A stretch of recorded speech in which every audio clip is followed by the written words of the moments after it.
Avant de parler des tarifs douaniers qui est le cœur du plan économique de Donald Trump, il faut qu'on parle de la guerre du poulet.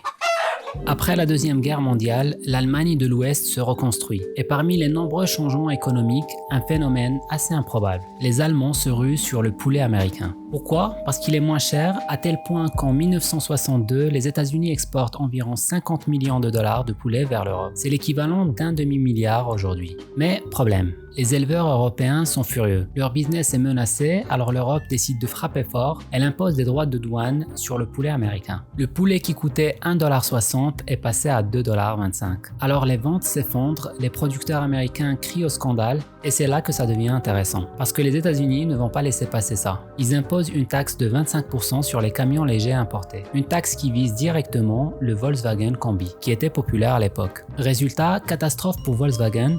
Les ventes baissent de moitié et depuis, elles n'ont jamais retrouvé leur niveau. Pendant ce temps, en Allemagne, les consommateurs payent leur poulet plus cher et aux États-Unis, il y avait moins de choix de camions légers.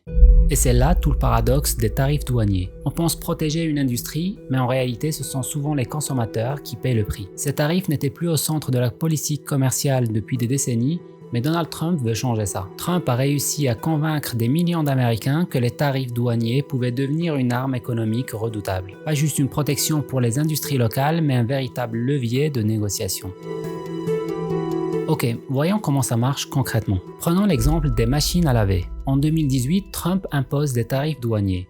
Chaque fois qu'une machine à laver est importée aux États-Unis, l'entreprise qui l'importe doit payer un tarif au gouvernement américain. Le problème, les marges sont déjà faibles. Donc ces entreprises n'ont pas vraiment le choix, elles répercutent le surcoût sur les consommateurs. Résultat, les Américains paient plus cher leurs machines à laver, mais l'objectif c'est de réduire la demande pour les produits importés et de créer de l'espace pour que les producteurs locaux puissent se développer. Sauf que ça se passe pas toujours comme prévu. En plus de ça, ce n'est pas juste le prix des machines à laver importées qui a augmenté, celles fabriquées aux États-Unis aussi. Au fait, on pensait que taxer les importations ne ferait pas bouger le prix des producteurs locaux, mais ce n'est pas vrai. Comme il y a moins de concurrence, on crée plus de demandes pour eux, donc naturellement ils augmentent leur prix.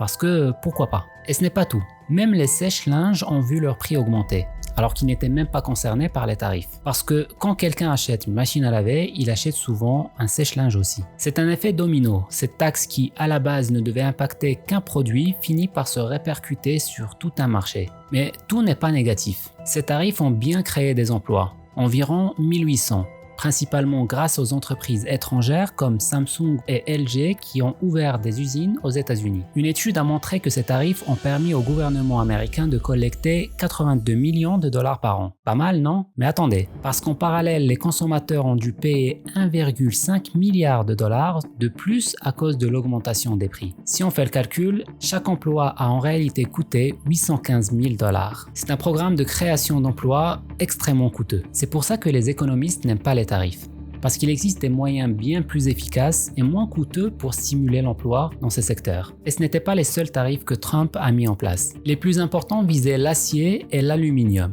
Ils étaient censés punir la Chine et protéger la sécurité nationale, parce que ces matériaux sont essentiels à l'équipement militaire, mais aussi à des produits de la vie quotidienne comme les voitures par exemple. Mais toutes les industries qui utilisent de l'acier ont dû payer ce prix plus élevé. Constructeurs automobiles, fabricants d'électroménagers, entreprises du BTP par exemple. Ça réduit leurs marges et les met en difficulté face à leurs concurrents étrangers qui ne payaient pas ces coûts supplémentaires. Quand on regarde les chiffres, l'effet des tarifs est partagé. L'emploi qui était en déclin s'est stabilisé, mais sans plus. Au niveau de l'économie et dans son ensemble, on perd des emplois.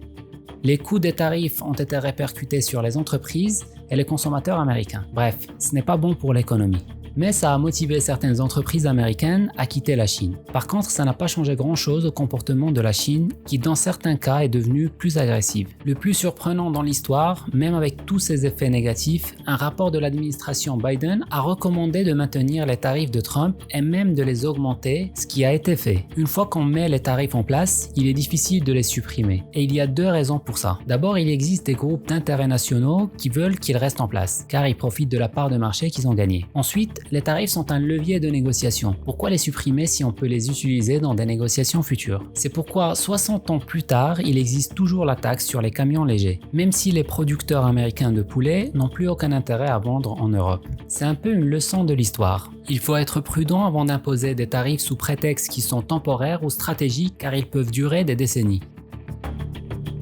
La politique des tarifs est ancienne. Même pendant la guerre du poulet, il ne concernait qu'environ 7% des importations américaines. Mais Trump veut les ramener en force. Pendant sa campagne, il a proposé un tarif de 60% sur toutes les importations en provenance de Chine et de 10 à 20% sur celles des autres pays. Dès qu'il a pris son poste, il a déjà annoncé des droits de douane de 25% sur les importations du Canada et du Mexique, et 10% pour la Chine. Son objectif est d'utiliser ces revenus pour financer des baisses d'impôts. Mais plusieurs études ont examiné son projet, ils ont trouvé que ça coûterait en moyenne 1700 $ par an aux ménages américains à cause de la hausse des prix. Une autre étude a estimé que cela pourrait entraîner la perte de plus de 684 000 emplois. Et ces chiffres ne prennent même pas en compte la hausse des prix des produits américains ni la réaction des autres pays. Parce que les autres pays ne vont pas rester sans rien faire, ils vont riposter. D'ailleurs, la Chine a déjà annoncé augmenter ses droits de douane de 10 à 15% sur certaines importations américaines. Le Canada annonce des tarifs de 25% envers les produits américains. Donc non seulement les importations américaines vont diminuer, mais les exportations aussi. Trump veut utiliser ces tarifs comme une source de revenus pour financer des réductions d'impôts. Pourtant, les études montrent que son projet rapporterait $250 billion par an, ce qui représente seulement 5% des recettes fiscales actuelles du gouvernement fédéral. Si les tarifs nuisent autant à l'économie, pourquoi Trump insiste autant dessus? Ces dernières années, la Chine est devenue le plus grand exportateur mondial en investissant massivement dans l'industrie. Ça lui permet d'inonder le marché avec des produits comme l'acier et l'aluminium à des prix inférieurs au marché. C'est ce qui a poussé Trump à remettre les tarifs au cœur du débat. L'administration Biden a poursuivi cette politique et le commerce mondial est en train de se transformer. Trump veut jouer à un jeu avec l'économie mondiale pour voir qui va céder en premier.